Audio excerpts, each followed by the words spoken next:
तो ये भारत, पाकिस्तान, बांग्लादेश तीनों को मिला दें तो करीबन करीबन 50 करोड़ मुस्लिम लोग हैं यहाँ पे रहते हैं। ये कहां से आए? इतने मुस्लिम तो अरब में भी नहीं है, मिडिल ईस्ट में इतने मुस्लिम नहीं है।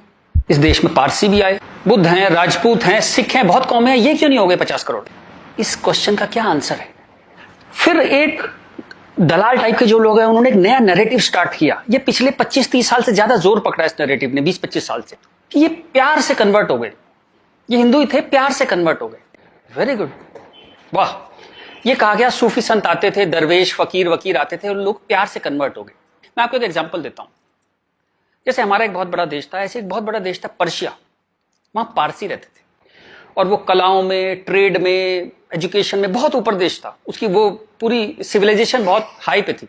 ये मिडिल एजेस की बात है। मुस्लिम्स का अटैक हुआ, करीबन 25-30 साल में एक भी पारसी जिंदा नहीं बचा। सारे देश छोड़ के भाग गए, मर गए, लूट, हत्या, बलात्कार। और 25-30 साल में एक नया इस्लामिक मुल्क बन गया। बाद में जिस मुल्क का नाम पड़ा ईरान। सारे पर्शियंस कहां गए? कुछ भाग के तो हिंदुस्तान भी आ गए थे। वो प्यार से कन्वर्ट हो गए। ऐसा प्यार इस दुनिया ने कई बार देखा है।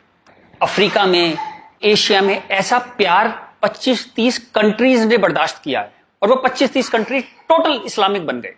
और लेटेस्ट कश्मीर, जब वहां से 3 लाख 4 लाख हिंदू भगाए गए तो वो प्यार से भागे वहां से और पूरा कश्मीर इस्लामिक हो गया। Make no mistake, it's a caliphate. जो बगदादी करता है खलीफा जो अपना साम्राज्य बनाता है जहां सिर्फ मुस्लिम होते हैं और अगर गैर मुस्लिम है तो उन्हें डिम्मी बन के रहना पड़ेगा, खत्म होकर रहना पड़ेगा। वो कैलिफेट है इस्लाम की। इस वक्त कश्मीर में, हिंदुस्तान में कैलिफेट है। 1921 में मालाबार में दंगा हुआ था, वहां भी कैलिफेट बनाने की कोशिश की गई थी। कुछ 50,000 या 1 लाख हिंदुओं को बाहर निकाल दिया था वहां से, फोर्स्ड कन्वर्जन किया था। तो तब नहीं बना पाए, लेकिन आज कश्मीर में कैलिफेट है। ध्यान रखिएगा, ये आपकी गुलदस्ता और कश्मीरियत, जमहूरियत, इंसानियत सबके बीच में एक कैलिफेट बन गई। लेकिन आप कहते हैं कुछ हुआ ही नहीं है। और जब ये 3-4 लाख हिंदू वहां से भगाए गए 1 महीने के अंदर, तब कॉन्स्टिट्यूशन सो रहा था, इंटेलेक्चुअल सेमिनार कर रहे थे, गंगा जमनी तहजीब पे सेमिनार कर रहे थे और इस तरह की तमाम रोजा इफ्तार की दावतें चल रही थी। Happy, everybody was happy.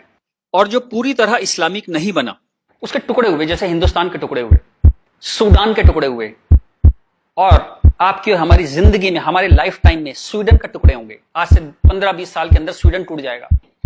ये एक प्रोसेस है जो पूरी दुनिया में चल रहा है। आप या तो बहुत भोले हैं, देखते ही नहीं, या आप इतने मूर्ख हैं कि दुनिया में क्या हो रहा है आपने कभी देखा ही नहीं, या आप झूठे हैं, या आप दलाल हैं। अगर आप इस पूरे प्रोसेस को मना करते हैं कि नहीं नहीं ऐसा कुछ नहीं था, यहां तो बड़ी गंगा जमनी तहजीब थी, आप इन सब में से एक है, या हो सकता है सब कुछ हो। चलिए मैं आपके साथ एक एक्सरसाइज करता हूं। आपके एक दादा होंगे, एक दादा परिवार है, दादा, चाचा, ताऊ, बुआ, फूफा, उधर के उनके बच्चे, सब एक पूरी फैमिली ट्री वो है। एक नाना की तरफ से है, तो एक आदमी करीबन ऐसे 10-15 परिवार उसके आसपास होते हैं। इसके बाद आप कॉलेज, आपका कॉलेज, स्कूल कॉलेज, जहां 50-100 स्टूडेंट हैं, जिसमें कुछ दोस्त हैं जो आपके साथ ट्रेवल करते हैं जिंदगी भर।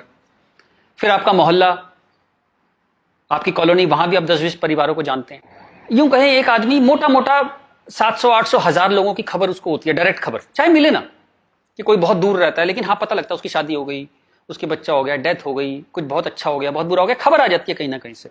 अब मैं आपसे एक्सरसाइज करता हूं। पिछले 20, 30, 50 साल में ये इन 1000 लोगों में से कितने लोग मुस्लिम बने, कितने लोग कन्वर्ट हुए? आंसर मिलेगा 0। क्या हुआ? सारे सूफी, दरवेश, फकीर रिटायर हो गए, आईपीएल देखने चले गए, इस्लाम की कशिश खत्म हो गई। दोस्त, जब तक गर्दन पे तलवार ना हो ना, कोई कन्वर्जन नहीं होता, या बहुत सारे पैसे ना हो, कोई कन्वर्जन नहीं होता। उसके बाद पार्लियामेंट पे अटैक हुआ, इस देश की पार्लियामेंट पे अटैक हुआ, और उसमें शामिल अफजल गुरु, उसके सम्मान में, उसके समर्थन में लोग खड़े हैं, हजारों लोग मुसलमान खड़े हैं, और हमने तब भी कुछ नहीं कहा। इस देश में हाहाकार नहीं हुआ। मुंबई में कुछ साल पहले आजाद मैदान में एक रैली हुई, किस लिए हुई? रोहिंग्याओं के समर्थन में। आपका क्या लेने देना है रोहिंग्याओं के समर्थन में? और रैली के आखिर में क्या हुआ? जो शहीदों के लिए स्मारक बना है, फौजियों के लिए, शहीदों के लिए जो स्मारक बना है, उसको जूते मार मार के तोड़ दिया। इतनी नफरत आपके मन में इस देश के लिए, और कोई कुछ कहता ही नहीं, कोई कुछ कह ही नहीं पा रहा था। ये चल रहा था इस देश में।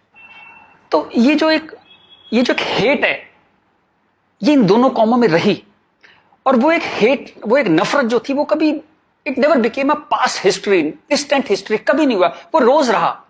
कभी वो अफजल गुरु के रूप में आ गई, कभी वो क्रिकेट मैच के रूप में आ गई, कभी कश्मीर, कभी आजाद मैदान, वो हमेशा कभी ना कभी उसके न्यू एडिशंस आते रहते थे। एक और एक्सरसाइज करते हैं। आप मोटरसाइकिल चलाते हैं, कार चलाते हैं, साइकिल, स्कूटर कुछ चलाते होंगे। जब भी आप सड़क में जाते हैं तो थोड़ा संभल के चलते हैं। लेकिन आपके शहर के जो मुस्लिम एरिया है, जब उसमें आप जाते हैं तो कुछ एक्स्ट्रा संभल के चलते हैं कि नहीं? एक्स्ट्रा संभल के, कि अगर यहां लग गई तो एक्स्ट्रा पिटाई होगी।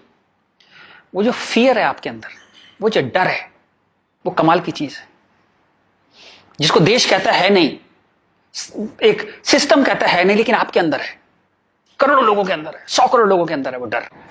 और एक आखिरी एक्सरसाइज, जब भी आपको कोई ज्ञान बांटता हुआ आदमी मिले, सेकुलर मिले, इंटेलेक्चुअल मिले, गंगा जमनी तहजीब वाला आदमी मिले, सब बराबर हैं, सब धर्म है, तो उसको कहिएगा चलिए एक पेज पे लिखते हैं, गीता, बाइबल, कुरान सब एक जैसे हैं, जीसस, राम, कृष्ण, पैगंबर मोहम्मद सब एक जैसे हैं, ना कोई छोटा ना कोई बड़ा, सब प्यारे इंसान है, सब बढ़िया हैं, सब बराबर हैं। एक पेज पे लिख के उसे बोली जरा 2-4 मुस्लिम से साइन करा के ला।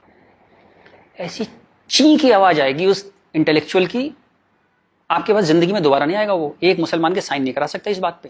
ये सारा ड्रामा हमारे लिए है। ये तो जहां से मैंने बात शुरू करी थी कि ये जो गुस्सा है, ये कई 100 साल का गुस्सा है, जिसको वेंट नहीं मिला, कभी निकलने की जगह नहीं मिली। और ये जो बार बार दंगे होते हैं ना, ये उसकी EMI है। And coming back to the point, Modi कोई आदमी है ही नहीं। मोदी वो मौका है और वो गारंटी है कि इस बार जब शाहबानो पार्लियामेंट में आएगी कि हलाला हो गया, कि 4 विवाह हो गया, कुछ हो गया, इस बार पार्लियामेंट ब्लैकमेल नहीं होगी। वो एक शख्स नहीं है, वो एक इमोशनल बाम है, एक इमोशनल मलहम है, जिसकी इस देश को कई 100 साल से जरूरत थी। और अगर आप सोचते हैं कि एक आदमी क्या कर सकता है, तो दोस्त, कैसे आकाश में सुराख नहीं हो सकता, एक पत्थर तो तबीयत से उछालो यारो।